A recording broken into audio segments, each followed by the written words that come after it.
नवी मुंबईत मनसेच्या वतीनं सराव दहीहंडीचं आयोजन नेरूळ या ठिकाणी करण्यात आलेलं होतं। मनसे युवा सेना प्रमुख अमित ठाकरे यांच्या प्रमुख उपस्थितीमध्ये सराव दहीहंडी फोडण्यात आली।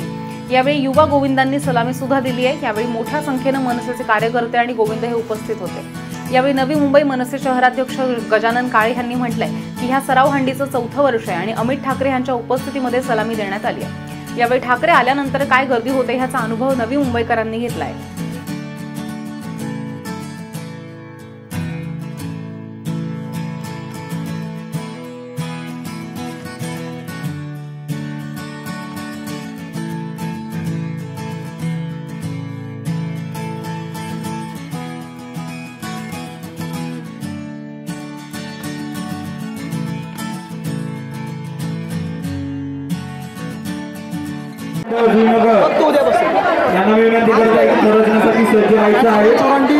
एकूणच हे 4थं वर्ष आहे। अभिजित देसाई, अनुष्का देसाई आणि आमच्या संपूर्ण नेरूळ जुईनगर टीमने जी सराव हंडी, ज्याला आपण चोर हंडी म्हणतोय, आणि त्या आयोजनासाठी अमित साहेब ठाकरे हे खास प्रमुख पाहुणे म्हणून उपस्थित होते।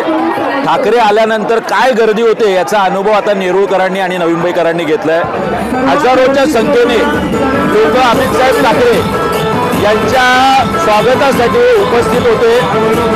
अमित साहेब ठाकरे सुद्धा ज्या पद्धतीने लोकांमध्ये मिक्स झाले, ज्या पद्धतीने त्यांनी बालगोपाळांना सांभाळलं आणि त्यांच्या समोर एक 7-7, 8-8 थरांची सलामी या नेरूळ नवी मुंबईतल्या करावे गाव असेल, धारावे गाव असेल, इथल्या सगळ्या पथकांनी दिली आणि हा सगळा आनंद, सगळा उत्साह आणि सण त्यांच्या साक्षीने आम्हाला साजरा करता आला, याचा आम्हाला खूप खूप आनंद आहे।